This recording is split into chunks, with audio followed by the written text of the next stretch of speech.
Hello all welcome back to my channel. So ఈ రోజు వీడియోలో నేను మీకు అసలు ఎస్బీఐ ఎగ్జామ్ని ఎలా క్రాక్ చేయాలి అనేది అయితే చూద్దాము. ఎలా క్లియర్ చేసుకోవాలి అనేది ప్రతి ఒక్కటి డీటెయిల్గా అయితే ఎక్స్ప్లెయిన్ చేస్తాను.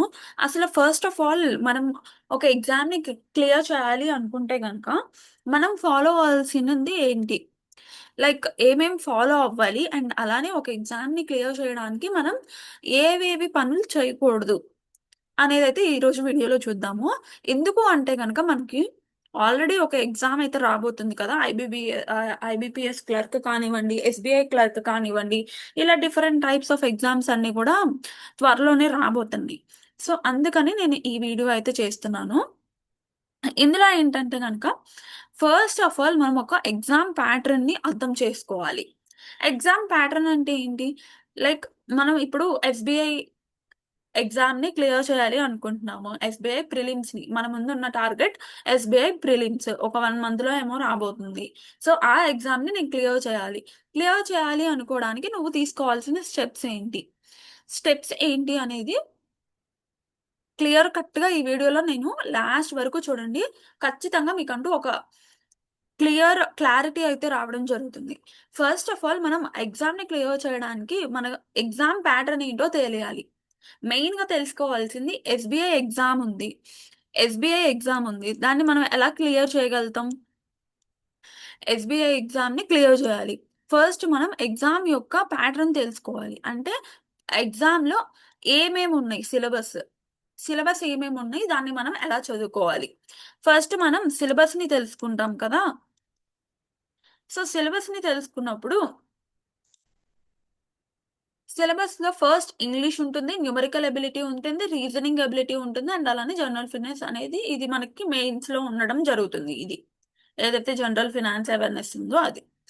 సో, ఫస్ట్ ఇంగ్లీష్ తీసుకున్నట్లయితే మనకి ఇంగ్లీష్‌లో ఏమేముంటాయి? లైక్ ఇంగ్లీష్‌లో మనకి ఎన్ని మార్క్స్‌కొస్తుంది అనేది మనం తెలుసుకోవాలి. ఇంగ్లీష్‌లో మనకి 30 మార్క్స్ ఉంటుంది. అండ్ అలానే ఇంగ్లీష్‌లో 30 మార్క్స్ ఉంటుంది. న్యూమరికల్ ఎబిలిటీలో 35 మార్క్స్ ఉంటాయి. అండ్ రీజనింగ్‌లో మనకి 35 మార్క్స్ అయితే ఉండడం జరుగుతుంది. ఇదంతా కూడా ప్రిలిమ్స్ గురించి చెప్తున్నానండి. ప్రిలిమ్స్ గురించి ఎలా మనం ప్రిలిమ్స్‌ని క్రాక్ చేయాలి అనే దాని గురించి చెప్తున్నాను. ఇంగ్లీష్‌లో మనకి 30 క్వెషన్స్‌కి సారీ మనకి 30 క్వెషన్స్‌కి 30 మార్క్స్ అనేది ఉండడం జరుగుతుంది. అండ్ వీటిలో మనకి ఎస్‌బీఐ క్లర్క్ గురించి ఈరోజు డిస్కస్ చేస్తున్నాను కాబట్టి, ఎస్‌బీఐ క్లర్క్‌లో మనకి సెషనల్ టైమింగ్ అనేది గూడా ఉంటుంది. సెషనల్ టైమింగ్ వచ్చేసి ఫర్ ఎగ్జాంపుల్ ఇంగ్లీష్ ఉంది. ఇంగ్లీష్‌కి 30 మార్క్స్‌కి మనకి 30 మినిట్స్ లైక్ 20 మినిట్స్ మాత్రమే టైమ్ ఉంటుంది. ఇక్కడ మనకి 35 క్వెషన్స్ న్యూమరికల్ ఎబిలిటీలో 35 క్వెషన్స్ అన్నప్పుడు మనకి ఎంత టైమ్ ఇస్తాడు? జస్ట్ 20 మినిట్స్ మాత్రమే టైమ్ ఇస్తాడు. ఇక్కడ రీజనింగ్‌లో గూడా అంతే. 35 క్వెషన్స్ ఓన్లీ 20 మినిట్స్ టైమ్. ఇక్కడ ఇంగ్లీష్‌లో వచ్చేసి మనకి 20 మినిట్స్ అండ్ న్యూమరికల్ ఎబిలిటీలో 20 మినిట్స్ అండ్ అలానే రీజనింగ్‌లో గూడా 20 మినిట్స్ మాత్రమే ఇస్తారు. మొత్తం కలిపి 60 మినిట్స్.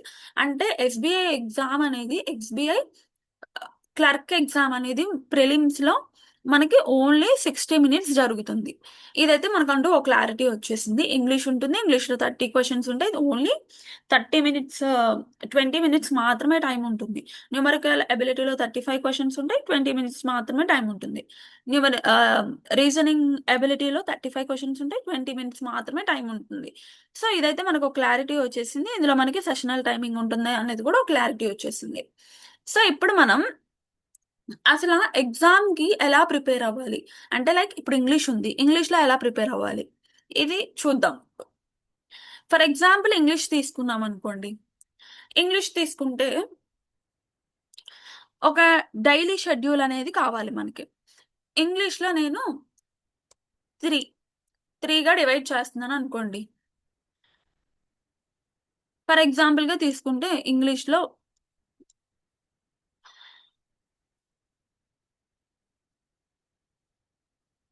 ఇంగ్లీష్‌లో నాకేంటంటే గనక ఏమేమి టాపిక్స్ ఉంటాయి?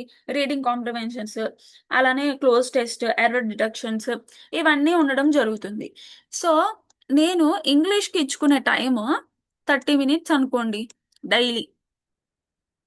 30 మినిట్స్ అనుకుంటే, ఇంగ్లీష్‌కి నేను 30 మినిట్స్ టైమ్ ఇవ్వాలి అనుకుంటున్నా. అండ్ అలానే రీజనింగ్‌కి 30 మినిట్స్ టైమ్ అనుకుంటున్నా.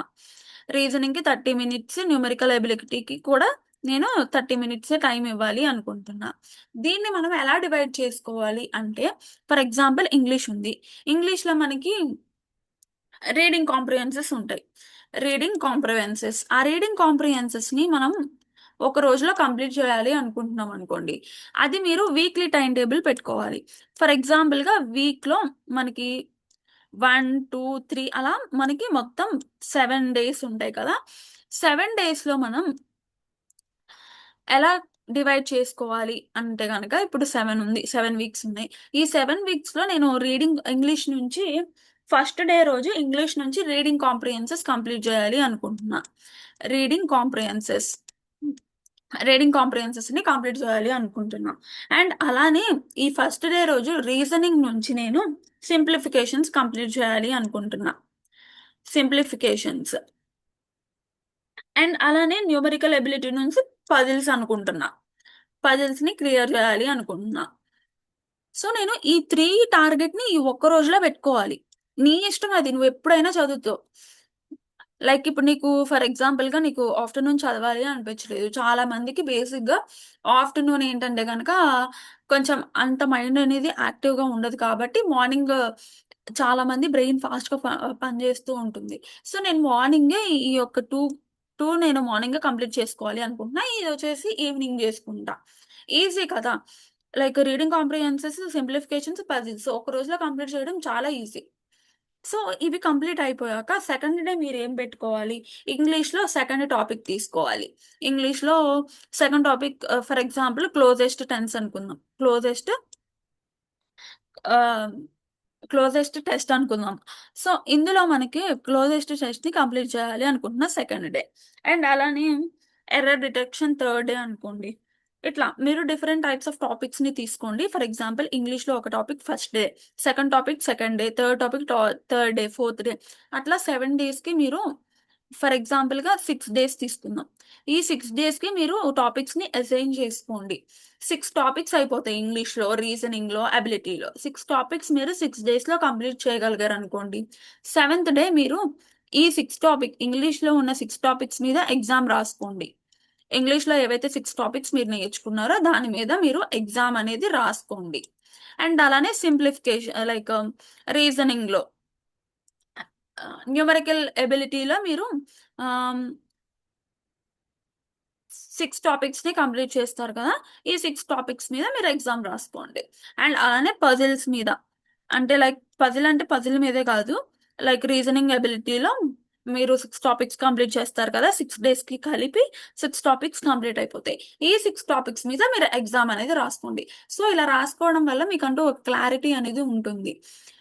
ఒకవేళ మీరు బేసిక్స్ స్టార్టింగ్‌లో ఉన్నారనుకోండి.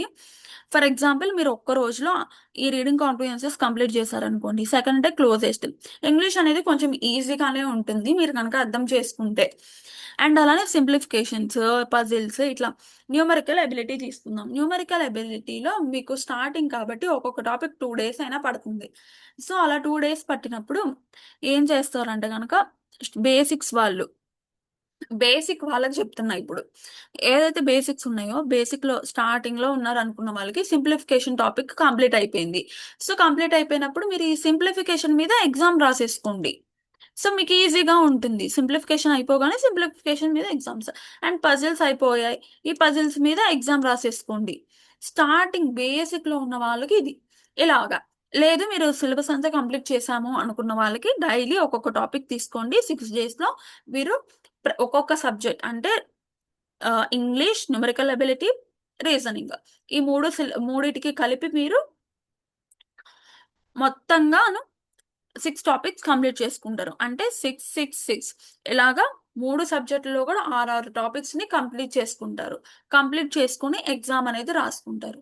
ఎప్పుడైతే మీరు ఇంగ్లీష్ ఎగ్జామ్ రాసారో, ఈ ఎగ్జామ్ రాయగానే మీకు కావాల్సిందేంటంటే గనక మాక్ టెస్ట్ అనలైజేషన్స్ అంటే మీరు ఏమేమి మిస్టేక్స్ చేశారు. ఇది. Maintain a mistake notes. ఈ మిస్టేక్ నోట్స్‌ని మెయింటైన్ చేసుకోవడం చాలా ఇంపార్టెంట్. ఓకేనా? అండ్ అలానే మీరు ఒకవేళ ఇది ఫాలో అవ్వాలి అనుకుంటే ఈ స్ట్రాటజీని ఫాలో అవ్వచ్చు. లేదు అనుకుంటే డైలీ ఎగ్జామ్ బేస్ కూడా రాసుకోవచ్చు. ఎవరైతే కంప్లీట్‌గా లైక్ సిలబస్ అనేది కంప్లీట్ చేసుకున్నారో వాళ్ళకి. ఏదైతే ఈ ఈ యొక్క ఫస్ట్ డే ఉందో మీరు రీడింగ్ కాంప్రిహెన్సెస్ కంప్లీట్ అయిపోయినాయి. దీని మీద ఎగ్జామ్ రాసేసుకోవచ్చు వెంటనే. సింప్లిఫికేషన్స్ నేర్చుకున్నారు. దీని మీద ఎగ్జామ్ డైలీ రాసేసుకోవచ్చు. ఆ రోజుకి ఆ రోజే రాసేసుకోవచ్చు. అదైతే ఇంకా ఈజీగా ఉంటుంది. ఎందుకంటే బాగా గుర్తుంటుంది.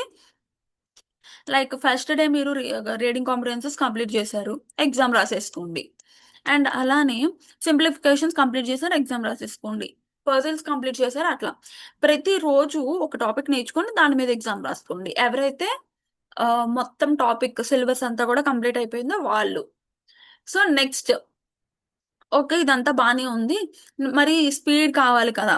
అంటే మనకి 30 క్వెషన్స్ అన్నాము. 30 క్వెషన్స్ 20 మినిట్స్ అంటే మనం వితిన్ 5 సెకండ్స్‌లో ఆన్సర్ చేయగలిగే కెపాసిటీ మనకుండాలి. సో, ఆ యొక్క స్పీడ్ అనేది ఎలా వస్తుంది? నేనిప్పుడు డైలీ మాక్ టెస్ట్‌లు రాసుకోండి అని చెప్పాను కదా! రీడింగ్ కాంప్రిహెన్సెస్ అనుకోండి. రీడింగ్ కాంప్రిహెన్సెస్ మీద డైలీ ఎగ్జామ్ రాసుకోమని చెప్పా. మీరు ఎప్పుడైతే ఎగ్జామ్ రాస్తున్నారో ఈ ఎగ్జామ్ రాసేటప్పుడే మీకు స్పీడ్ అనేది అలవాటయిపోతుంది. సో, టైం అయిపోతుంది. అంటే మీరు ఒక బిట్ ఉంది. ఆ బిట్‌ని నేను 5 సెకండ్స్‌లో కంప్లీట్ చేయాలి అనే టార్గెట్‌ని గూడా మీరు మెల్లమెల్లగా ఇంప్రూవ్ చేసుకోవడం ఆటోమేటిక్‌గా జరుగుతుంది. సో, అండ్ అలానే మీరు ఒక ఇందులో మీరు సమ్ క్వెషన్స్‌ని ఆన్సర్ జేస్తున్నారు. సో, క్వెషన్స్‌ని ఆన్సర్ చేసేటప్పుడు 1, 2 అట్లా ఉంటాయి గదా! ఇట్లా ఉన్నప్పుడేంటంటే నార్మల్‌గా మీరు ప్రాక్టీస్ టైమ్ కాబట్టి మీ ఫోన్‌లోనే టైం బెట్టుకోవచ్చు. లేదా మాక్ ఎగ్జామ్స్ ఎవరైనా ఇన్‌స్టిట్యూట్స్‌లో జాయిన్ అయ్యి ఉంటారు కదా! వాళ్ళేంటంటే ఆటోమేటిక్‌గా మనం ఎగ్జామ్‌లో ఎలా అయితే రాస్తామో అలానే మీకు మాక్ ఎగ్జామ్స్ కూడా ఉంటాయి. అంటే వాళ్ళే టైమింగ్ ఇస్తారు. సో, ఆ టైమింగ్ అనేది చాలా ఇంపార్టెంట్. సో, ఇలా మీ టైమింగ్‌ని కూడా ఇంప్రూవ్ చేసుకోవచ్చు. అండ్ అలానే give special attention to the general awareness. అసలు ఈ మాట ఎందుకు చెప్పాను అంటే గనక, ఇది ఎందుకు చెప్పాను? అందరూ ఏం జేస్తారు? అందరూ ప్రిలిమ్స్‌ని క్రాక్ చేయాలి అనుకుంటున్నారనుకోండి. ప్రిలిమ్స్‌ని క్రాక్ చేయాలి అనుకునే వాళ్ళు ఈ జనరల్ అవేర్‌నెస్ వీట్లి మీద ఫోకస్ చెయ్యరు. డెఫినెట్‌గా ఫోకస్ చేయరు. ఓకే. మీ గుడ్ లక్ వల్ల మీరు ఎగ్జామ్ బాగా రాసి ప్రిలిమ్స్‌ని క్రాక్ చేశారు. నెక్స్ట్ మనకి మెయిన్స్ ఉంటుంది. ఈ మెయిన్స్‌లో మనకి జనరల్ అవేర్‌నెస్ అనేది ఉంటుంది. ఆ జనరల్ అవేర్‌నెస్‌ని మీరు ఎంత ఫర్ ఎగ్జాంపుల్ ప్రిలిమ్స్‌ని క్రాక్ చేశారనుకోండి. క్లియర్ చేసేసారు. సో, క్లియర్ చేశాక మీకు మెయిన్స్ ఉంటుంది. ఈ మెయిన్స్‌కి, ప్రిలిమ్స్‌కి ఎంత గ్యాప్ ఉంటుంది? ఓన్లీ 1 మంత్ గ్యాప్ ఉంటుంది మహా అయితే. 1 మంత్. ఈ 1 మంత్‌లో మీరు మెయిన్స్‌లో ఉన్న జనరల్ అవేర్‌నెస్‌కి సంబంధించి ప్రతి టాపిక్‌ని నేర్చుకోగలుగుతారా? అది అసలు ఇంపాసిబుల్. అదసలు పాసిబులే కాదు. సో, మీరెప్పుడైతే ప్రిలిమ్స్ నేర్చుకుంటున్నారో, దాంతోనే నేనేం చెప్పాను ఇట్లా 30 మినిట్స్ అన్నా గదా! ఇంకో 30 మినిట్స్‌ని యాడ్ చేసుకొని, మీరు జనరల్ అవేర్‌నెస్‌కి ఇచ్చుకోవడం వల్ల మీకింకా బాగా జనరల్ అవేర్‌నెస్ మీద గ్రిప్ అనేది ఉంటుంది. జనరల్ అవేర్‌నెస్ అనేది ఈజీ టాపిక్ అయితే కాదు. ఇది చాలా ఉంటుంది. సో, స్టాటిక్ జీకే ఉంటుంది. బ్యాంకింగ్ అవేర్‌నెస్ ఇవన్నీ కూడా ఇందులోకే వస్తాయి current affairs. So, current affairs జోలికి ఇప్పుడే ఎళ్ళొద్దు. సో, బేసిక్‌గా మీరు స్టాటిక్ జీకే మీద వీట్లి మీద కొంచెం బాగా ఫోకస్ చేయడం వల్ల మీకు కొంచెం ఐడియా అనేది వస్తుంది. ఓకే. మేము చేయగలుగుతాం అన్న కాన్ఫిడెంట్ కూడా వస్తుంది. మెయిన్‌గా స్టాటిక్ జీకే అనేది చూసుకోండి. సో, ఇక్కడ నేను ఏమేమి డిస్కస్ చేశాను? వీక్లీ టైమ్ టేబుల్ అనేది మెయిన్ ఇంపార్టెంట్. వీక్లీ మీరేం చేసుకోగలరు అనేది మీకు తెలుస్తుంది కాబట్టి, నేను ఈ వీక్‌లో ఈ టాపిక్‌ని కంప్లీట్ చేయాలి అనుకుని కంప్లీట్ చేసేయండి. ఓకేనా? కంప్లీట్ చేయగానే ఆ టాపిక్ మీద ఎగ్జామ్ రాసేసేయండి. ప్రిలిమ్స్‌కి, మెయిన్స్‌కి మనకి చాలా డిఫరెన్స్ అనేది ఉండదు. ఓన్లీ 1 మంత్ డిఫరెన్స్ మాత్రమే ఉంటుంది కాబట్టి, నేను జనరల్ అవేర్‌నెస్‌ని కూడా దాంతో పాటు ఆహ్, కంటిన్యూ చేయండి అని చెప్తున్నా. ఒక హాఫ్ ఎన్ అవర్ తీసుకొని దాంతో పాటునే కంటిన్యూగా నేర్చుకోండి అని చెప్తున్నాను. సో, ఇవన్నీ నేర్చుకోవడానికి మనకు కావాల్సింది బేసిక్స్ కదా! బేసిక్స్ రాకుండా మనం న్యూమరికల్ అబిలిటీ చేయలేము, రీజనింగ్ చేయలేము. సో బేసిక్స్ కి మీరు ఒక 30 minutes ఇచ్చుకోవాల్సి ఉంటుంది. డైలీ 30 minutes బేసిక్ ని కంపల్సరీగా ప్రాక్టీస్ అనేది చేయడం చాలా ఇంపార్టెంట్ అండి. చాలా అంటే చాలా ఇంపార్టెంట్ బేసిక్స్ అనేది. బేసిక్స్ లో ఏమేమి నేర్చుకోవాలి అంటే గనక, లైక్ టేబుల్స్ మెయిన్ ఇంపార్టెంట్.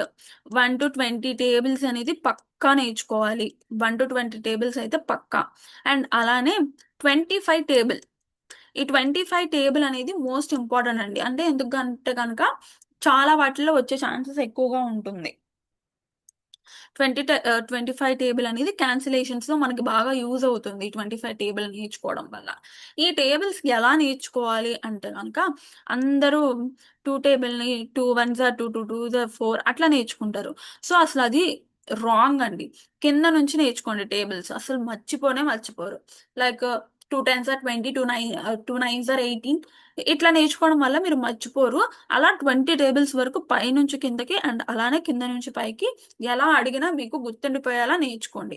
దానివల్ల మీకు ఏంటంటే కనుక క్యాలిక్యులేషన్స్ ఫాస్ట్ అవుతుంది, ఎగ్జామ్ లో టైం సేవ్ అవుతుంది. So basics is the most important. And అలానే బేసిక్స్ ఏం నేర్చుకోవాలి. సో టేబుల్స్ నేర్చుకుంటారు అండ్ అలానే మల్టిప్లికేషన్స్ రావాలి. ఫర్ ఎగ్జాంపుల్గా మీరు ఈజీగా 32 into 2 ఇట్లా ఇస్తే ఈజీగా చేసేయచ్చు. అదే ఒకవేళ మీకు 325 into 520 అనుకోండి. 520/40 అని ఇచ్చారు. దీని యొక్క క్యాలిక్యులేషన్ అనేది ఎక్కువైపోతుంది. మీకు టైం, ఎగ్జామ్ లో టైం టేకెన్ అయిపోతుంది. అదే మీకు క్యాలిక్యులేషన్స్ వచ్చినాయి అనుకోండి, డైరెక్ట్ గా క్యాన్సిల్ చేసేయచ్చు మీరు. 5 టేబుల్లో పోతుంది, ఇట్లా 2 టేబుల్లో పోతుంది, 3 టేబుల్లో పోతుంది అని మీకు ఒక ఐడియా వచ్చేస్తుంది. ఇలా సింప్లిఫికేషన్స్ చేసేటప్పుడు హైయెస్ట్ టేబుల్ ఏదైతే పోతుందో దానిలో చేసుకుంటే మనకి ఇంకా సింప్లిఫికేషన్స్ ఈజీ అయిపోతాయి. సో అది. అండ్ అలానే క్యూబ్స్ నేర్చుకోవాలి అండ్ స్క్వేర్స్ నేర్చుకోవాలి. స్క్వేర్స్ ఉంటాయి కదా, స్క్వేర్స్ అండ్ అలానే స్క్వేర్ రూట్స్ నేర్చుకోవాలి. ఇవి బేసిక్స్ అండి.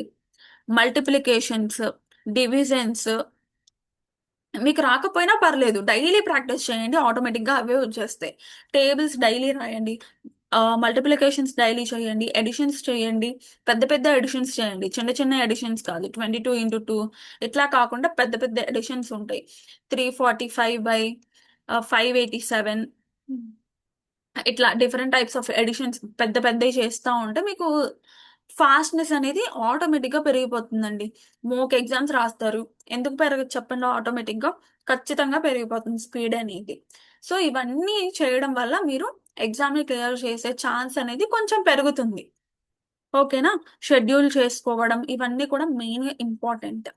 సో అసలు మీరు ఏమేమి చేయకూడదు ఎగ్జామ్స్ టైంలో అనేది చూద్దాం. Mostly first of all persons అనే వాళ్ళు ఏంటంటే, ఒక ఎగ్జామ్ రాస్తారు, లేదా ఒక 1 year 2 years అయిపోతుంది అనుకోండి. 1 year 2 years అయిపోతుంది, అయినా సరే ఎగ్జామ్స్ క్లియర్ అవ్వట్లేదు అనుకోండి, వాళ్ళు డిమోటివేట్ అయిపోతూ ఉంటారు. సో అసలు పనికిరాదు.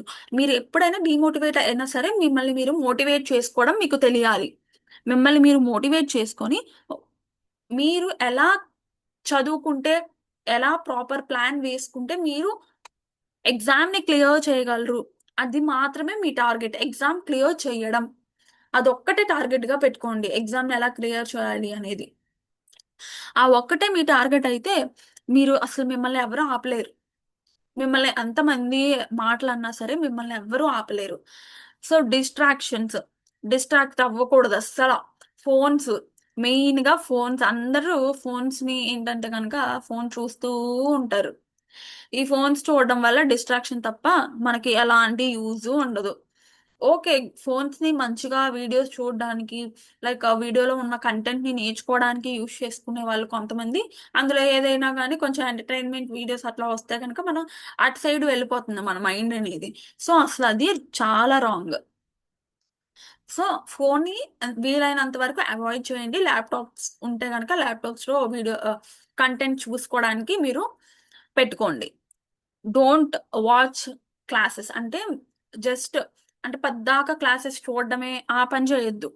అంటే ఫర్ ఎగ్జాంపుల్ మీరు ఒక క్లోజెస్ట్ టెస్ట్ మీద చూసారు, ఒక్కళ్ళదే చూడండి, ఒక్కళ్ళదే చూడండి, ఒక్కళ్ళనే ఫాలో అవ్వండి. అసలు వేరే ఎవరిని ఫాలో అవ్వద్దు. మీకు ఈ క్లాస్ బాగా అర్థమైంది అనుకోండి, ఈ లెక్చరర్నే ఫాలో అవ్వండి ఇంగ్లీష్కి. అదైతే నేను చెప్తున్నా. అదైతే మెయిన్ పక్కా. మీకు ఒకళ్ళనే ఫాలో అవ్వాలంటే ఒక్కళ్ళనే అవ్వండి. Comparing your self with others. అస్సల వేరే వాళ్ళతో కంపేర్ చేసుకోకండి. ఎందుకంటే వాళ్ళకి క్లియర్ అయిపోయింది 6 మంత్స్‌లో. నాకు 2 ఇయర్స్ అవుతుంది. అయినా క్లియర్ అవ్వలేదు. 1 ఇయర్ అవుతుంది. అయినా క్లియర్ అస్సలు పెట్టుకోవద్దు. ఎందుకంటే వాళ్ళ కేపబిలిటీ వేరు. మీ కేపబిలిటీ వేరు. మీ గురించి మీకు తెలుసు. మీరు ఎలా చేయగలరో అది మీకు తెలుసు. అండ్ అలానే గెట్టింగ్ డిస్ట్రాక్టెడ్. సో, ఆల్రెడీ ఇక్కడ చెప్పాను కదా! ఓకే. మళ్ళీ రిపీట్ అయింది. సో, డిస్ట్రాక్షన్స్ అనేది మంచిది కాదు. కాన్సంట్రేటెడ్‌గా ఉండాలి. మిమ్మల్ని మీరు మోటివేట్ చేసుకోవాలి. ఇది బాగా important. Using too many study materials. చాలా చాలా స్టడీ మెటీరియల్స్ కూడా యూజ్ చేయొద్దు. ఎందుకు చెప్తున్నానో అర్థం చేసుకోండి. ఇదంతా కూడా మీకు క్లియర్‌గా ఉంటుంది. ఎందుకు అంటే గనక టూ మెనీస్ అంటే ఒక్క స్టడీ మెటీరియల్‌నే ఫాలో అవ్వండి. ఒక్కళ్ళనే ఫాలో అవ్వండి. ఒక్క స్టడీ మెటీరియల్‌నే ఫాలో అవ్వండి. టూ మచ్ అంటే ఒక కంటెంట్‌కే మీరు చాలా చాలా డిఫరెంట్ టైప్స్ ఆఫ్ పీడీఎఫ్స్ కానివ్వండి, స్టడీ మెటీరియల్స్ ఉంటూ ఉంటాయి. లింక్స్ కానివ్వండి, టూ మచ్ ఫాలో అవ్వద్దసల. అది బ్లండర్ మిస్టేక్ అది. సో, మీరు ఫాలో అవ్వాల్సింది ఒకటే. ఒక్క స్టడీ మెటీరియల్‌నే ఫాలో అవ్వండి. అండ్ అలానే ఒక్క లెక్చరర్‌నే ఫాలో అవ్వండి. సో, వీళ్ళ క్లాసెస్ మీకు నచ్చాయి అంటే వీళ్ళనే ఫాలో అవ్వండి. పోయేదేముంది? ఇంగ్లీష్ నచ్చింది మీకు వీళ్ళ దగ్గర. ఇంగ్లీష్ మొత్తానికి వీళ్ళనే ఫాలో అవ్వండి. మ్యాథ్స్ మీకు ఒకళ్ళ దగ్గర నచ్చింది. మ్యాథ్స్ కాదు సారీ. రీజనింగ్. రీజనింగ్ మీకు ఒకళ్ళ దగ్గర నచ్చింది. సో, వీళ్ళనే ఫాలో అవ్వండి. పోయేదేముంది? సో, ఇట్లాగా మీరు మీ యొక్క ప్లాన్‌ని కానివ్వండి, మీ యొక్క డేని కానివ్వండి, మీరు ప్లాన్ చేసుకునే విధానంలో మీరు ఎగ్జామ్‌ని క్లియర్ చేయగలుగుతారు. సో, మీకు గాని వీడియో నచ్చినట్లయితే మన ఛానెల్ సబ్స్క్రైబ్ చేసుకోండి. అండ్ అలానే మీకింకా ఎలాంటి కంటెంట్ కావాలో కింద కామెంట్స్‌లో కామెంట్ చేయండి. మీకు ఈ వీడియో ఎలా అనిపించిందో కూడా కింద కామెంట్స్‌లో పెట్టండి. Thank you.